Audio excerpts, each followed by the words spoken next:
They say the human mind is a fragile thing, but what happens when it shatters completely? Imagine being locked away, screaming for help, only to be ignored, forgotten, left to rot in the dark halls of an abandoned asylum.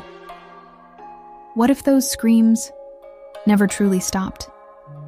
Tonight, we take you deep into one of the most haunted locations in the world, a place so terrifying that even paranormal investigators refuse to stay past sundown.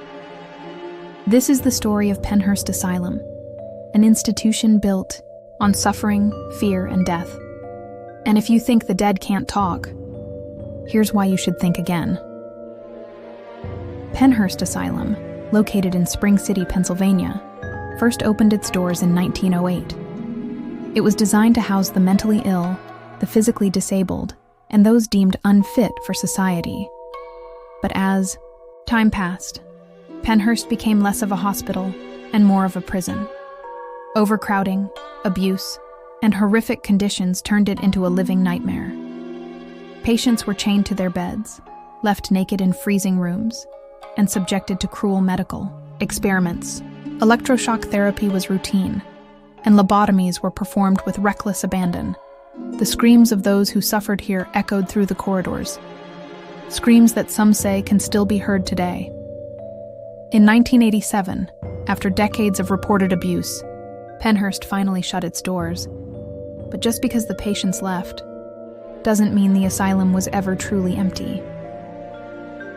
Visitors to Pennhurst Asylum have reported unexplainable occurrences, cold spots, disembodied voices, and shadowy figures lurking in the halls.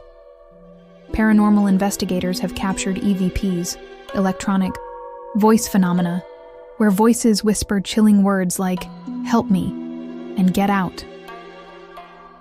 One of the most terrifying stories comes from a former security guard. During his shift one night, he heard a loud banging from an old patient's room. When he opened the door, the room was empty. But as he turned to leave, he felt ice-cold fingers brush against his neck. He quit the next day and never returned. Ghost hunters have reported seeing apparitions of former patients, some crawling on the floor as if reliving their final moments of torment. Doors slam shut on their own, and the air is thick with a sense of despair. But perhaps the most unsettling part? The laughter of children. Pennhurst housed not only adults, but also children, many of whom suffered horrific fates. Their giggles can still be heard echoing through the halls, a chilling reminder of the innocence lost within these walls. A group of urban explorers once sneaked into Pennhurst after dark. What they experienced would haunt them forever. One of them, Jake, recalls seeing a shadowy figure standing at the end of a hallway. Thinking it was another explorer, he called out. The figure didn't move. Instead, it started to crawl. Fast, unnaturally fast, straight toward him. Jake turned and ran, but the sound of heavy breathing followed him until he burst out of the building. When he looked back, the figure was gone. Another visitor, a woman named Sarah, felt someone grab her wrist while she was taking a photo in one of the old dormitories. When she looked down, her wrist was covered in red marks, finger-shaped, bruises that appeared out of nowhere. She left immediately, and later discovered that the room she was in was once used for solitary confinement, where patients were tied down for days at a time. Pennhurst's dark past is not just a ghost story.